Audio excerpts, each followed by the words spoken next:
And let's start with some positive news. Because according to Eurostat, road freight transport is by far the most important mode of transport in the EU, with a share of approximately 75%. Also, automation is not seen as a threat to professional drivers. For example, the former IRU president, Christian Labronte, said that yes, there will be more driver assistance systems in trucks, but this will only lead to drivers' tasks changing and not necessarily how many professional drivers we actually need. Private transportation will also decrease, which means more need for public transportation and therefore more bus drivers, for example. But there are also some bad news, because at the same time, we are already facing enormous staff shortages, which have already become a threat to supply security. EU-wide, every fifth position is not filled, and this trend will likely continue. And the staff shortage in the UK, for example, is growing by 50 drivers a day, and Poland will lack 200,000 drivers until 2022. Most of the time, this personnel shortage comes from retirements and a lack of young talent. On average, professional drivers in the EU are already 50 years old.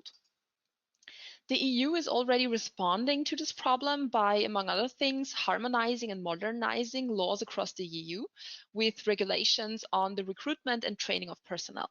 In the future, the qualifications of personal drivers will be stored electronically so that they can be easily accessed across national borders, making recruitment abroad very easy. Also, the minimum age of truck drivers is being discussed, which could give younger target groups, such as teenagers, the chance to apply in the future, even though they don't necessarily now have a driver's license. Overall, this presents us with three major challenges. On the one hand, we will likely have to deal in the future with younger target groups, and they often don't have a car driver's license, but they are generally interested in the job and are capable of performing. So it would be good if we could support such young talents in getting their driver's license, which will of course result in costs for our company, but also enables us to hire employees at a very early stage and get the most out of them if they stay long enough with the company. The second challenge is that due to the easing of regulations, it's easier to recruit abroad, which frees up even more personal potential. At the same time, assessing whether someone is actually fit for the job is very difficult if this person is far away and cannot easily travel on site for a work sample or an interview. Because after all, we are dealing with safety critical positions and naturally don't want to cause any accidents and don't want to hire just anyone just to fill the vacancies. This means that despite a shortage of personnel, we have to make sure that the people we eventually hire can drive safely and that the training and education that we invest in them is worthwhile.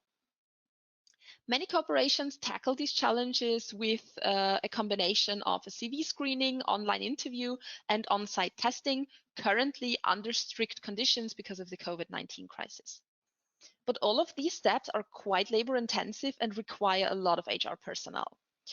To solve this problem of a lot of resources being used here, we can add a few simple tools to our process, namely an online screening before the costly interviews and on-site testing, and periodic testing to ensure that hired employees remain effective over time.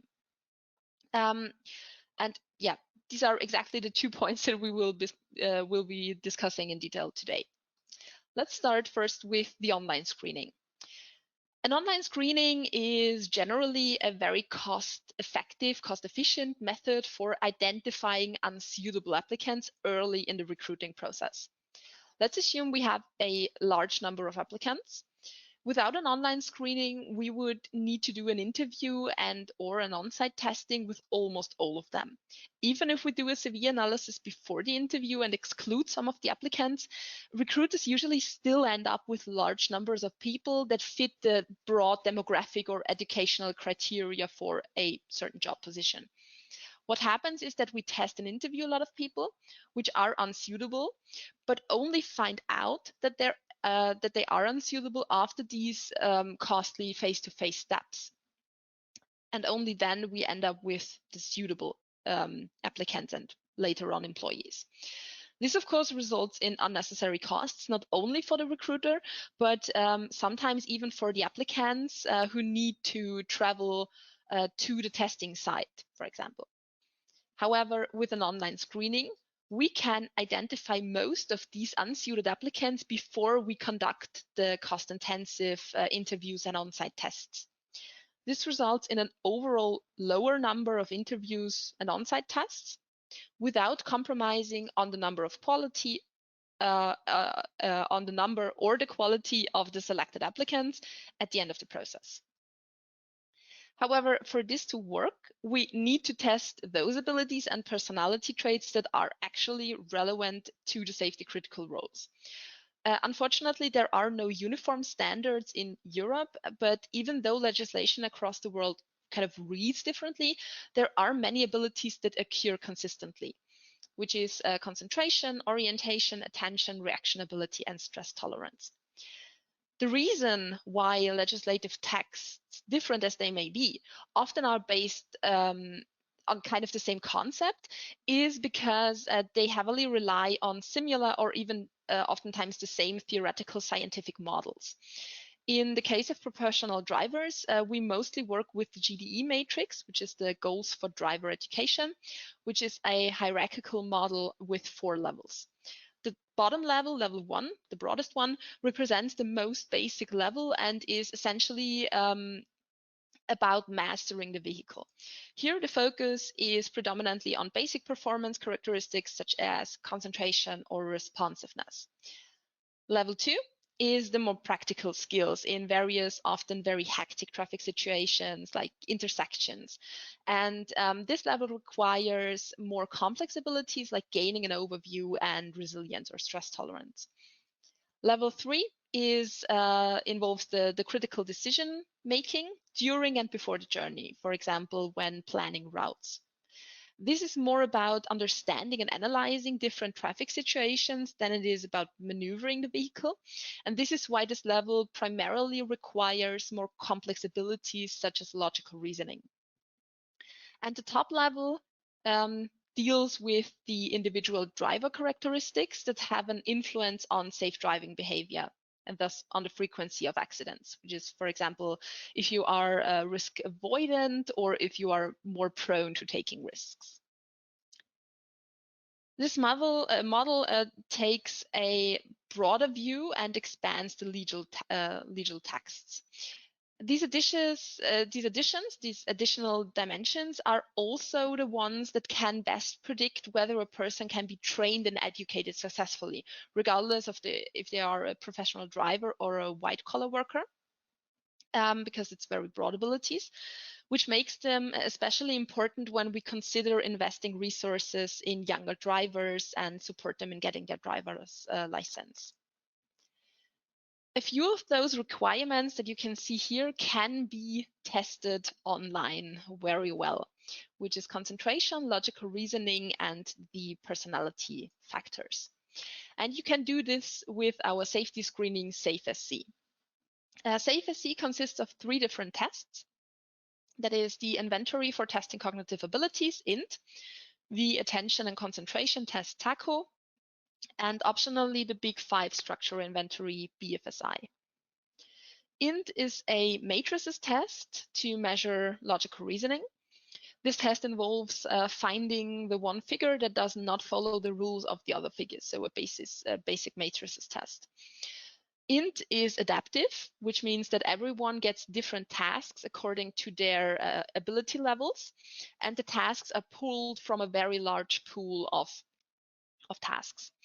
The test is also time limited, and both together make it very difficult to cheat, even though they are administered online without supervision. In TACO, on the other hand, applicants need to find and select certain figures in a very short amount of time, thus measuring basic concentration. In addition to these cognitive abilities, the short questionnaire BFSI can also be used to assess relevant personality traits.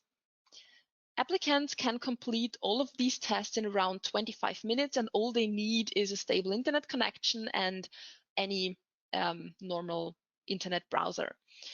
Otherwise, SAFESC can be performed regardless of the device, browser, or location, making recruiting abroad very easy. For recruiters, the online screening as well only requires a few clicks.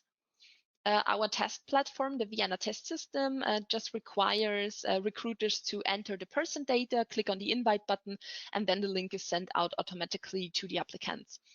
After the test was completed, the test results are automatically scored and are directly available in the Vienna test system. This is how the evaluation looks like. It's very easily understandable, it's evidence-based, and it consists of a few different elements. On the top, you have a weighted overall score, which indicates the fit between an applicant and a job profile. And the weight of the respective test results, so how much a certain test result adds to the fit score, is based on empirical studies. Besides that, you have a star rating, which allows you to easily categorize your candidates. For example, you could only invite those with 2 stars or more, or only those with 3 stars. And for more details, you have individual test results that are printed below. Based on the fit score, you could also, or the SAFESC index, you could also rank applicants automatically and not just invite all the applicants with 3 stars, but maybe the 50 bests that you have. Regardless of the approach, only applicants with good enough test results proceed in the recruitment process, which allows you to filter out unsuitable applicants very early. But you can also see that we still have some abilities that we need to cover, and we need to cover them usually on site because these are psychomotor abilities which require special input devices in order to accurately measure, for example, reaction ability down to the millisecond, accurate down to the millisecond. Each of these remaining abilities can be tested with the separate tests. We have already an existing pre-configured test set which combines all of these different tests. These are just a few examples into an easy to use test battery, which can be also administered with just a few clicks. This is called SA Road, the Safety Assessment Road. Additionally, you can also test abilities that were already tested in the online screening in a shorter form on site under supervision to validate whether the test results achieved by an applicant in the unsupervised online screening actually hold true. After the testing similar to SAFESC, SA Road offers an automatic, understandable, and science-based evaluation. And additionally, you can also have an optional results report, which lets you get the most out of every test result. This report includes a verbal interpretation of the test results in the context of a professional driver. And it also includes an interview guideline with questions that are based on the test results to validate good test results and to see if there are any compensation strategies for bad test results or not so good test results. So with these simple steps, we have found all our suitable applicants to fill our vacancies. However, people change over time, especially regarding their abilities. So we now have hired good employees, but what in 20 or 30 years? This is exactly where periodic testing comes into play. After an employee was hired, their employer invests a lot in them, for example, with trainings and of course with increasing salary. This means that an employee should stay with the company as long as possible to give their employer the highest possible return on investment. At the same time, an employee needs many skills for their work as a professional driver, and these abilities can decline with age.